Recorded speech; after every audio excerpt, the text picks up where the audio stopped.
নমস্কার, জনতার দর্পণ ইউটিউব চ্যানেলে আপনাদের সকলকে স্বাগত।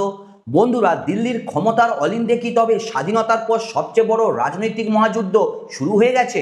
ভারতের ক্ষমতার রিমোট কন্ট্রোল যার হাতে থাকে সেই প্রধানমন্ত্রী নরেন্দ্র মোদী কি তার নিজের পদ থেকে সবচেয়ে বড়, সবচেয়ে জনপ্রিয় এবং সবচেয়ে যোগ্য কাঁটাটিকে চিরতরে উপড়ে ফেলার ফাইনাল ব্লুপ্রিন্ট তৈরি করে ফেলেছেন? আর এই রাজনৈতিক খেলার বলির পাঁঠা কি অন্য কেউ নন, স্বয়ং মোদী মন্ত্রিসভার সবচেয়ে সফল মুখ ভারতের হাইওয়েম্যান নীতিন গডকরি। হ্যাঁ বন্ধুরা, এতদিন যে লড়াইটা দিল্লির পর্দার আড়ালে ড্রয়িং রুমের ফিসফিসানিতে সীমাবদ্ধ ছিল, আজ সেটা ক্যামেরার সামনে জনসমক্ষে একেবারে চলে এসেছে। বিগত ৩-৪ মাস ধরে সোশ্যাল মিডিয়ার ওয়ালে ওয়ালে যে সরকারি ট্রোল আর্মি দিনরাত নীতিন গডকরিকে মা বোন তোলে নোংরা ভাষায় গালাগালি দিচ্ছিল, যার ব্যক্তিগত চরিত্র হনন করে যাকে ইথানল কেলেঙ্কারির মূল হোতা ও দুর্নীতিবাজ বলে প্রচার করা হচ্ছিল, সেই আরএসএস এর ঘরের ছেলে নীতিন গডকরি অবশেষে নীরবতা ভেঙেছেন।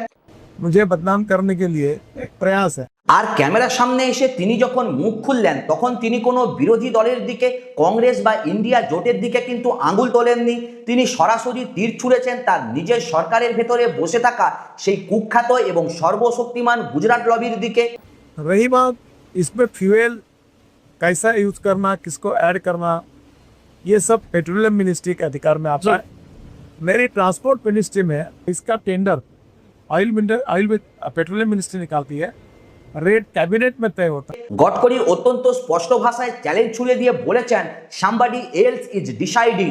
সিদ্ধান্ত নিচ্ছে অন্য কেউ, টেন্ডার ডাকছে অন্য মন্ত্রক, আর দেশের সাধারণ মানুষের সামনে ভিলেন বানানো হচ্ছে আমাকে। কিন্তু আজ আমাদের প্রশ্ন তুলতে হবে, যদি পেট্রোলে ইথানল মেশানোর পুরো টেন্ডার খোদ আন্তর্জাতিক স্তরে কুখ্যাত এপস্টিন ফাইল খ্যাত হরদীপ সিং পুরীর পেট্রোলিয়াম মন্ত্রক পাশ করে থাকে, যদি ইথানলের প্রাইসিং বা দাম স্বয়ং প্রধানমন্ত্রী নরেন্দ্র মোদীর নিজস্ব ক্যাবিনেট শিলমোহর দিয়ে পাশ করিয়ে থাকে, তবে তরোয়ালের ধারারোপটি কেন শুধুমাত্র নীতিন গডকরির ঘাড়েই নামিয়ে আনা হচ্ছে? কেন বিজেপির নিজস্ব আইটি সেল এবং অন্ধ মোদী ভক্ত ইনফ্লুয়েন্সাররা দিনরাত গডকরির ইমেজ ধ্বংস করতে মাঠে নেমে পড়েছে?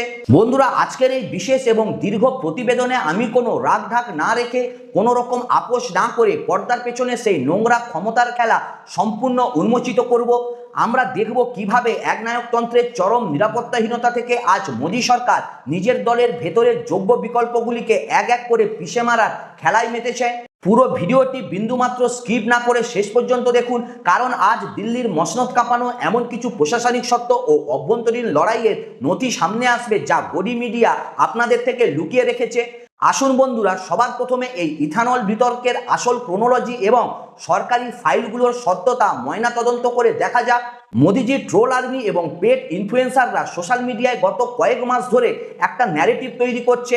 তারা বলছে নীতিন গডকরি কেন অনবরত পরিবেশ বান্ধব বিকল্প জ্বালানি বা ইথানল মিশ্রণের কথা বলেন, কারণ তার নিজের ছেলেরা নাকি মহারাষ্ট্রে বড় বড় চিনিকল বা সুগার মিল চালান এবং সেখান থেকে ইথানল তৈরি করে সরকারের কাছে সরবরাহ বা সাপ্লাই করে কোটি কোটি টাকা নিজেদের ব্যক্তিগত পকেটে ভরছেন।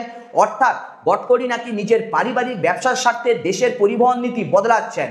এই কুৎসিত এবং সুপরিকল্পিত ব্যক্তিগত আক্রমণের ওপর আজ নীতিন গডকরি এমন এক পরিসংখ্যান দিয়েছে যা শুনলে আইটি সেলের মাথা হেড হয়ে যাবে। গডকরি অকপটে স্বীকার করেছেন, হ্যাঁ, রাজনীতিতে আসার আগে থেকেই তিনি একজন ব্যবসায়ী এবং তার চিনিকল রয়েছে যা বর্তমানে তার ছেলেরা দেখাশুনো করেন। কিন্তু পরিসংখ্যান কি বলছে? ভারত সরকার প্রতি বছর যে বিপুল পরিমাণ ইথানল তেল সংস্থাগুলোর কাছ থেকে কেনে, তার মধ্যে গডকরির পারিবারিক ফ্যাক্টরি থেকে সরবরাহ করা ইথানলের পরিমাণ মাত্র 0.07%, অর্থাৎ সামগ্রিক বাজারের 1%-এর অর্ধেকেরও কম।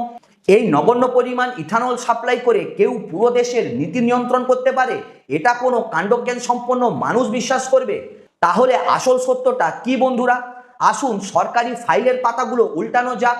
ভারত সরকারের নিয়ম অনুযায়ী পেট্রোলে কত শতাংশ ইথানল মেশানো হবে, তার টেন্ডার বা কন্ট্রাক্ট কোন বড় বড় কর্পোরেট সংস্থাকে দেওয়া হবে, অয়েল রিফাইনারিগুলো কিভাবে কাজ করবে, এই সমস্ত একচ্ছত্র সিদ্ধান্ত নেওয়ার আইনি এবং প্রশাসনিক অধিকার কেবল এবং কেবলমাত্র কেন্দ্রীয় পেট্রোলিয়াম মন্ত্রকের রয়েছে। আর এই মন্ত্রকের মাথায় কে বসে আছে জানেন? মোদিজির অত্যন্ত ঘনিষ্ঠ তার চোখের তারা হরদীপ সিং পুরী।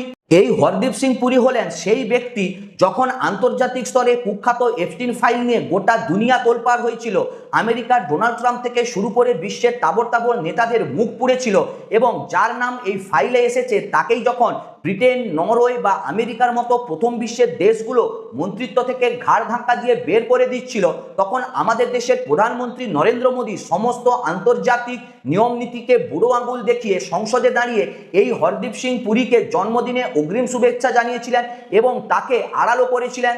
ইথানলের পুরো পলিসি হরদীপ সিং পুরীর মন্ত্রকের এর প্রাইসিং বা দাম নির্ধারক ক্যাবিনেটের প্রধান হিসেবে স্বয়ং নরেন্দ্র মোদীর নিজস্ব সিদ্ধান্ত, অথচ আজ ভুল নীতির কারণে দেশের তেল ক্ষেত্রে যে বিপর্যয় নেমে এসেছে, সাধারণ মানুষ যে আকাশ ছোঁয়া পেট্রোল ডিজেলের দামের নিচে পিষে মরছে, সেই ক্ষোভ থেকে হরদীপ পুরী বা মোদীজিকে সম্পূর্ণ আড়াল করতে পুরো বলির পাঁঠা বানিয়ে দেওয়া হলো নীতিন গাডকারিকে। গাডকারি কেবল পরিবহন মন্ত্রী হিসেবে বিকল্প জ্বালানির দূরদর্শিতার কথা বলেছিলেন আর সেটাই তার বিরুদ্ধে অস্ত্র হিসেবে ব্যবহার করা হলো। এটা কি কোনো সাধারণ ঘটনা, নাকি এটা একটা অত্যন্ত হিসেবি সুপরিকল্পিত রাজনৈতিক চরিত্র হননের চেষ্টা? মোদী সরকারের এই ডবল স্ট্যান্ডার্ড বা দ্বিমুখী নীতি আজ দেশের মানুষের সামনে পুরোপুরি বেআব্রু হয়ে গেছে। একদিকে অযোধ্যার রাম মন্দিরে চাঁদা চুরির ভুরি ভুরি প্রমাণ এবং নথিপত্র আজ সামনে আসছে। যে রাম মন্দিরের নাম করে দেশ জুড়ে আবেগ তৈরি করা হলো, সেই মন্দিরের নির্মাণ সামগ্রী যেরকম সিমেন্ট, বালি, পাথর, রড ইত্যাদি সরবরাহ ক্ষেত্রে কোটি কোটি টাকার কাটমানি এবং কমিশন খড়ি হয়েছে। প্রথম বর্ষার বৃষ্টিতেই মন্দিরে ছাদ চুয়ে জল পড়েছে। আর এই চুরির নেপথ্যে কারা? খোদ আরএসএস এবং রাম মন্দির ট্রাস্টের বড় বড় মাথা চম্পদ রায়, গোপাল রাও, অনিল মিশ্র। দিল্লির প্রবীণ সাংবাদিকরা বলছেন, এই চুরির সমস্ত প্রমাণ থাকা সত্ত্বেও এদের কাউকে পুলিশ ছুঁয়েনি, কাউকে ইডি সিবিআই তলব অবধি করেনি। উল্টে মোদী সরকার ও তাদের পোষা গদি মিডিয়া এদের সবাইকে রাতারাতি ক্লিনচিট দিয়ে আড়াল করে নিয়েছে। অন্যদিকে দেশের কোটি কোটি ছাত্রছাত্রীর ভবিষ্যৎ নিয়ে যখন নিট বা অন্যান্য সরকারি পরীক্ষার পেপার লিক কেলেঙ্কারি ঘটল, গত 10-12 দিন ধরে ছাত্ররা যখন দিল্লির রাজপথে আমরণ অনশনে বসে কাঁদছে, সোনম ওয়াংচুকের মতো একজন দূরদর্শিকতা সম্পন্ন মানুষ যখন দেশের অধিকারের জন্য লাদাখে অনশন করেছেন, তখন পেপার লিকের জন্য প্রত্যক্ষভাবে দায়ী শিক্ষামন্ত্রী ধর্মেন্দ্র প্রধানের বিরুদ্ধে সরকারের কোনো কড়া মন্তব্য বা দৃশ্যমান অ্যাকশন নেই। 4 জন পরিবেশ সচিবকে দুর্নীতির দায়ে চাকরি থেকে বের করে দেওয়া সত্ত্বেও সংশ্লিষ্ট মন্ত্রীদের ডানা পর্যন্ত ছাঁটা হলো না। এর কারণ কি? এর কারণ বন্ধুরা, এরা সবাই গুজরাট লবির অনুগত ভৃত্য। এরা মোদিজির একনায়কতন্ত্রের সামনে মেরুদণ্ড বন্ধক রেখে মাথা নত করে চলতে পারে, কিন্তু নীতিন গডকরি তিনি নিজের কাজের জোরে যথেষ্ট জনপ্রিয়। হাইওয়ে বা সড়ক নির্মাণে তার কিছু প্রশাসনিক খামতি বা হিমালয়ের পরিবেশ ধ্বংসের সমালোচনা অবশ্যই হতে পারে এবং তা অবশ্যই হওয়াও উচিত, কিন্তু রাজনৈতিক সততা, জনপ্রিয়তায় তিনি আজ দলের মধ্যে মোদির চেয়েও কিন্তু বড় বিকল্প। আর এই স্বাধীনচেতা ভাবমূর্তি আজ তার জন্য সবচেয়ে বড় অপরাধ হয়ে দাঁড়িয়েছে। দিল্লি ও নাগপুরের রাজনৈতিক অলিন্দে যারা দীর্ঘ 40 বছর ধরে ওঠা বসা করেছেন, তারা খুব ভালো করেই জানেন নরেন্দ্র মোদী এবং অমিত শাহের সাথে নীতিন গডকরির এই লড়াইটা আজকের নতুন নয়। এর ইতিহাস বন্ধুরা অত্যন্ত দীর্ঘ, তিক্ত এবং যথেষ্ট অহংকারের। তখন আরএসএস এর তৎকালীন সরসংঘ চালক কে সুদর্শনের ইশারায় লালকৃষ্ণ আদবানি বা মুরলী মনোহর যোশীকে সাইডলাইন করিয়ে নীতিন গডকরিকে হঠাৎ করে বিজেপির সর্বভারতীয় সভাপতি বা ন্যাশনাল প্রেসিডেন্ট করে দিল্লির মসনদে বসানো হয়েছিল। সেই সময় গুজরাটের মুখ্যমন্ত্রী ছিলেন নরেন্দ্র মোদী। এক সাংগঠনিক কাজের জন্য মোদীজি দিল্লির সদর দপ্তরে সভাপতি গাডকারির সাথে দেখা করতে এসেছিলেন। দিল্লির প্রবীণ সাংবাদিক উমাকান্তজি এবং অন্যান্যরা সাক্ষী আছেন। সেই দিন অহংকারের লড়াইয়ে সভাপতি নীতিন গডকরি গুজরাটের মুখ্যমন্ত্রী নরেন্দ্র মোদীকে দীর্ঘ 3 ঘন্টা অফিসের বাইরে ওয়েটিং রুমে বসিয়ে রেখেছিলেন। তাকে ভেতরে ঢোকার অনুমতি দেওয়া হয়নি। আর আপনারা নরেন্দ্র মোদীজির মনস্তত্ত্ব খুব ভালো করেই জানেন। মোদীজি এমন একজন মানুষ যিনি নিজের অপমানের কথা জীবনে কোনোদিন ভোলেন না। কারুর সাথে যদি তার একবার ব্যক্তিগত বা পলিটিক্যাল রেষারেষি তৈরি হয়ে যায়, তবে তিনি সেই প্রতিশোধকে একদম শেষ সীমা পর্যন্ত, অর্থাৎ লজিক্যাল এন্ড পর্যন্ত নিয়ে যান। নাগপুরে আরএসএস এর সদর দপ্তর থেকে গডকরির বাড়ির দূরত্ব মাত্র 5 মিনিটের হাঁটা পথ। আরএসএস এর শীর্ষ নেতৃত্ব মোহন ভগবত চেয়েছিলেন গডকরিকে দেশের হবু প্রধানমন্ত্রী হিসেবে প্রজেক্ট করতে, কিন্তু 2014 সালের লোকসভা নির্বাচনের ঠিক আগেই মোদী শাহর লবি এক সুপরিকল্পিত চক্রান্তের মাধ্যমে গডকরির পূর্ত গ্রুপের বিরুদ্ধে কিছু অতিরঞ্জিত দুর্নীতির ফাইল সাংবাদিকদের হাতে উঠিয়ে দেন, যার ফলে গডকরিকে সভাপতির পদ ছাড়তে হয়েছিল এবং আডবাণীর পথ পরিষ্কার করে নরেন্দ্র মোদী এসে দেশের রাজ ধরেন। 2014 সালের সেই অপমানের দ্বিতীয় অধ্যায় আজ 2026 সালে এসে আমরা দেখতে পাচ্ছি, যেখানে গাডকারিকে পুরোপুরি মুছে দেওয়ার শেষ চেষ্টা চলছে। নীতিন গাডকারি বর্তমান বিজেপির কট্টরপন্থী এবং মেরুকরণ সংস্কৃতির মধ্যে সম্পূর্ণ এক ভিন্ন এবং ব্যতিক্রমী চরিত্রের রাজনীতিবিদ। নীতিন গাডকারি জি খাঁটি আরএসএস কর্মী হওয়া সত্ত্বেও তার রাজনীতিতে কিন্তু অন্য ধর্মের বা মুসলমানদের প্রতি সেই অন্ধ বিদ্বেষ বা ঘৃণা দেখা যায় না। নাগপুরের প্রবীণ সাংবাদিক বিবেক দেশপান্ডে বলেছেন, নাগপুরের সবচেয়ে বড় মুসলিম মুখ পেয়ারে খানকে তিনি নিজের ডান হাত বানিয়ে রেখেছেন এবং তাকে মহারাষ্ট্রের সংখ্যালঘু কমিশনের চেয়ারম্যান পর্যন্ত করিয়েছেন। নাগপুরে দীর্ঘ 100 বছর ধরে আরএসএস এর সদর দপ্তর থাকা সত্ত্বেও গাডকারির এই উদারনীতির কারণে সেখানে আজ পর্যন্ত কোনো বড় সাম্প্রদায়িক দাঙ্গা বা রক্তপাত হয়নি। সবচেয়ে বড় কথা হলো, গাডকারি হলেন একবিংশ শতাব্দীর অটল বিহারী বাজপেয়ী। তিনি বিরোধী দলের এমপি বা এমএলএদের কাজও সমানভাবে করে দেন এবং খোলাখুলিভাবে তিনি বলেন যে তিনি সবার সাথেই চলেন। আর ঠিক এখানেই মোদী সাহেব স্বৈরাচারী নীতির সাথে তার সংঘাত। মোদীজির রাজনীতি হলো বিরোধীদেরকে জেলে পোড়ো, বিরোধী রাজ্যগুলোর ফান্ড আটকে দেওয়া। গাডকারির এই উদার ভাবমূর্তি আজ মোদীজির একনায়কতন্ত্রের সামনে একটা বিশাল বড় চ্যালেঞ্জ হয়ে দাঁড়িয়েছে। বন্ধুরা, দিল্লির অভিজ্ঞ সাংবাদিকরা বলছেন, নরেন্দ্র মোদী আজ নিজের পলিটিক্যাল অস্তিত্ব নিয়ে মারাত্মক রকমের এক গভীর নিরাপত্তাহীনতায় ভুগছেন। কারণ চাঁদা চুরি, রাম মন্দিরের দুর্নীতি, পেপার লিকের কারণে আজ সাধারণ মানুষের চোখে মোদীজির নিজের জনপ্রিয়তা যথেষ্ট হারিয়েছেন। আর এই ভয় থেকেই তিনি ভাবছেন তার আশেপাশে যত শক্তিশালী বিকল্প রয়েছে তাদের সবাইকে শেষ করে দিতে।